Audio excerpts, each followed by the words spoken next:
Hello जय Jagannath friends केमिति अछंती आशा करूची बहुत भलरे थिबे। एबे ओडिशा गवर्नमेंट तरफरु केवल 10वीं पास करथिबा कैंडिडेट को पई गोटे बहुत भल नियुक्ति आसीछि। जदि आपणकर शिक्षागत योग्यता केवल 10वीं पास रहिछि तेबे एही जॉब टिकु आपण अप्लाई करि परिबे। एही जॉब टिकु अप्लाई करबा पई आपणकर बयस सीमा केते आवश्यक ओ एथिरे आपण केते टंका सैलरी पाई परिबे ओ एहाकु अप्लाई करबा पई कोन सब डॉक्यूमेंट दरकार एवं सबठु इंपोर्टेंट जोटा कि एहार अप्लाई प्रोसेस सब किछि मु एही वीडियो रे जणाइबी। तो वीडियो टिकु शेष पर्यंत देखिबा सह एही बडी लेटेस्ट जॉब इन्फॉर्मेशन पई एही चैनल को सब्सक्राइब करी बेल नोटिफिकेशन को ऑल रे सेट करिवे बिकॉज़ मु जेबे भी वीडियो अपलोड करिबी आपण सर्वप्रथम नोटिफिकेशन पाई परिबे ओ जा फल रे कि आपण सर्वप्रथम लेटेस्ट जॉब रो इन्फॉर्मेशन पाई परिबे। तो डेरी न करी चलंतु वीडियो टिकु स्टार्ट करिबा। आपण एठी देखि पारुथिबे कि Odisha block coordinator jobs vacancy 2024 details लेखा होईछि। तबे चलंतु देखिबा एही जॉब रो कोन सब डिटेल्स रहिछि। तळगु टिके स्क्रॉल करिबा। एठी आपण माने देखि पारुथिबे कि ऑर्गेनाइजेशन रो नेम देछि माने एहाकू किए ऑर्गेनाइज करूछि। आपण एठी देखि पारुथिबे कि एहाकू ओडिशा ब्लॉक ऑफिस ऑर्गेनाइज करूछि।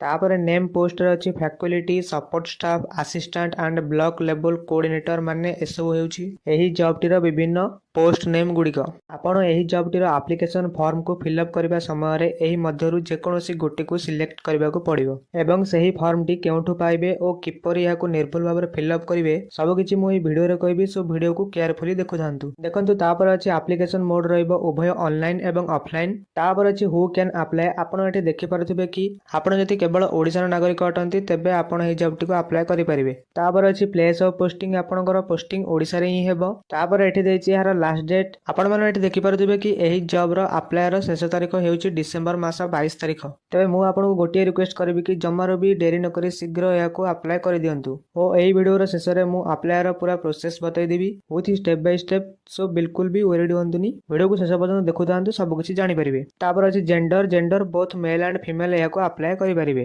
तापर तळगु टिके स्क्रॉल करबा। एठी आपण माने देखि पारुथिबे कि एही जॉब टिकु अप्लाई करबा पय आपणकर एजुकेशन क्वालिफिकेशन कोन सब आवश्यक। एठी देखि पारुथिबे कि अति कम रे 10वीं पास करछंती किंबा आपण अति बेसी रे जदि ग्रेजुएशन पास करछंती तबे एही जॉब को आपण अप्लाई करि परिबे। तापर एक्सपीरियंस देछि फ्रेशर एलिजिबल माने जदि तुमरो एही अबाउट रे भी किछि एक्सपीरियंस नहीं तथापि मध्य तुमे अप्लाई करि परिबो। तापर पुणी तळकु टिके स्क्रॉल करबा। एठी देछि Odisha block coordinator jobs vacancy 2024 selection process. देखंतु सर्वप्रथम आपणकर मार्क बेसिस रे हेबो ओ एहा परे आपणकर डॉक्यूमेंट को वेरिफिकेशन करा जिवो देन तापरे आपण एथिरे नियुक्ति पाई परिबे। तापरे तळगु टिके स्क्रॉल करले एठी आपण माने देखि पारुथिबे कि एही जॉब टिकु अप्लाई करबा पई इंपोर्टेंट डॉक्यूमेंट सब कोन रहिछि। देखंतु नंबर 1 रे अछि all educational certificate and marksheet. तापरे नंबर 2 रे अछि रिसेंट 2 पासपोर्ट साइज फोटो। तापरे नंबर 3 रे सॉरी प्रिंटिंग मिस्टेक हो जाइछि। नंबर 4 रे तुमरो कास्ट सर्टिफिकेट। नंबर 5 रे तुमरो आधार कार्ड। देन तापर नंबर 6 रे रेसिडेंटल सर्टिफिकेट। नंबर 7 रे एक्सपीरियंस सर्टिफिकेट। देखो जदि तुम पाखरे एक्सपीरियंस रो सर्टिफिकेट नाही तबे चलिबो बिकॉज़ एहार बेसी इंपोर्टेंस नाही। तापर नंबर 8 रे अछि बायोडाटा।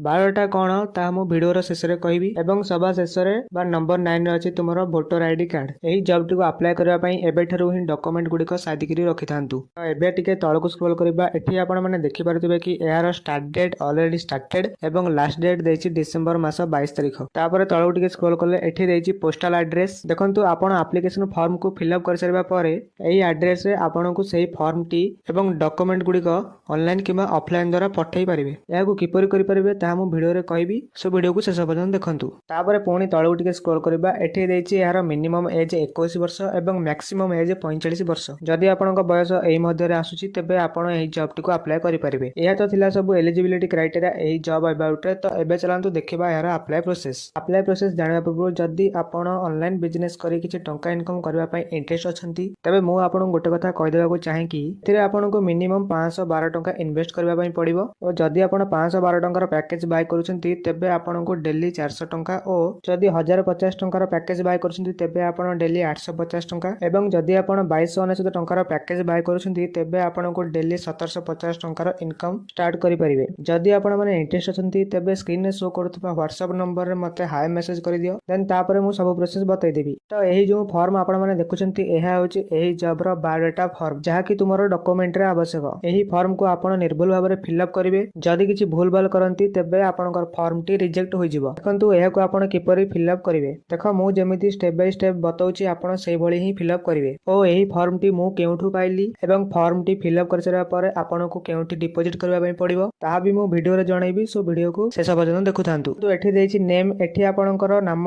कैपिटल लेटर रे लिखिबे तापर एठी मोबाइल नंबर फिल अप करिवे तापर जेंडर आपण मेल किबा फीमेल एठी लिखिबे तापर मैरिटल स्टेटस रे आपण मैरिड कि अनमैरिड एठी लिखिबे या पर आपण एठी आपणकर कास्ट लिखिबे तापर एठी आपणकर ईमेल आईडी को निर्भुल भाबे फिल अप करिवे तापर तुमरो डिजिग्नेशन माने मु एही वीडियो रे आलोचना करथिबा पोस्ट नेम गुडी का मध्यरु आपण एठी जे कोनोसी गोटे पोस्ट रो नाम लिखिबे ओ एहा पर अछि डेट ऑफ जॉइनिंग माने आपण फॉर्म टी को जेउ डेट रे सबमिट करछंती सही डेट टी को लिखिबे तापर पुणी एठी तुमरो डेट ऑफ बर्थ लिखिबे तापर एठी तुमरो जेउ बैंक रे अकाउंट अछि सही बैंक रो नाम लिखिबे तापर पुणी बैंक रो अकाउंट नंबर लिखिबे ओ एहा पर तुमरो बैंक पासबुक रे लेखा होइतबा आईएफएससी कोड को फिल अप कर देबे तापर जदी तुमरो पैन कार्ड अछि तेबे सही पैन कार्ड रो आईडी नंबर एठी लिखिबे एवं जदी तुमरो पैन कार्ड नाही तेबे 22 तारिख पर्यंत समय अछि जल्दी पैन कार्ड अप्लाई करनियंतु तापर अछि आधार नंबर एठी फिल अप करिवे तापर एठी तुमरो वोटर आईडी रो नंबर लिखिबे एवं तापर ईपीएफ नंबर लिखिबे एवं पुणी एठी आपनकर यूएन फिल अप करिवे ओ पुणी तापर ईएसआई नंबर फिल अप करिवे एवं एहा पर प्लेस ऑफ पोस्टिंग रे एठी आपनकर ब्लॉक एवं डिस्ट्रिक्ट रो नाम लिखिबे देखो तापर देछि तुमरो फैमिली इन्फॉर्मेशन एही तळे जेउ टेबल देछि एथिरे एठी आपनकर बापांकर नाम ओ एठी बापांकर डेट ऑफ बर्थ एवं एठी बापांकर आधार नंबर टी फिल अप कर देबे ओ सेही परि तुम मांकर मध्ये एही भली फिल अप कर देबे एवं जदी तुमे मैरिड अछ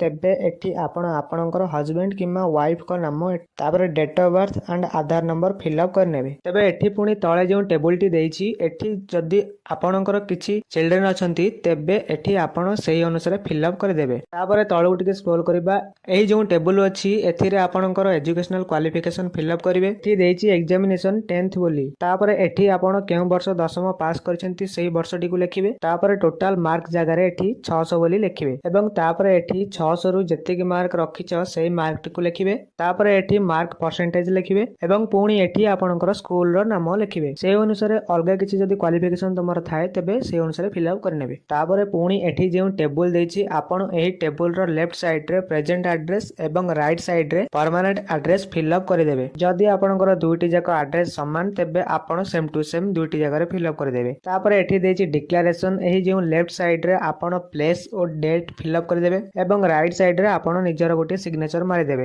एवं एहा परे तळगु टिके स्क्रॉल करले एठी देखि पारुथिबे कि डिक्लेरेशन बा अंडरटेकिंग फॉर्म तेबे चलନ୍ତୁ देखिबा एहा को किपरि फिल अप करिवे देखंतु आपण एठी निजर नाम लिखिबे तापर एठी तुमरो बापा किबा मां को नाम लिखिबे तापर एठी तुमरो गां रो नाम लिखिबे तापर एठी पोस्ट एवं एठी पीएस फिल अप कर देबे पुणी तापर एठी ब्लॉक नेम तापर एठी डिस्ट्रिक्ट नेम तापर एठी आपण आपणकर आधार नंबर फिल अप करिवे तापर पुणी सबा तळे एठी आपणकर गोटे सिग्नेचर मारि देबे ओ एठी जेउ दिन अप्लाई करथिबे सेही डेट टी को लिखिबे एवं एठी प्लेस लिखिबे सब किछि निर्भुल भाबरे फॉर्म टी को फिल अप कर सरबा परे मु एही वीडियो रे कहितबा एड्रेस रे आपण ऑफलाइन रे नहले एही फॉर्म रो पूरा ऊपर जेउ ईमेल आईडी रहिछि एथिरे ऑनलाइन रे आपण निजर documents biodata form and undertaking form को सेंड कर देबे देखंतु एही वीडियो रो डिस्क्रिप्शन रे मु मोर व्हाट्सएप एवं टेलीग्राम रो लिंक देछि आपण सर्वप्रथमे सेही चैनल को फॉलो करि नेबे ओ फॉलो करि सरबा परे आपण सेही फॉर्म टी को निज मोबाइल रे डाउनलोड करि परिबे एवं जदी आपण ऑफलाइन रे सेंड करबा पई चाहंती तेबे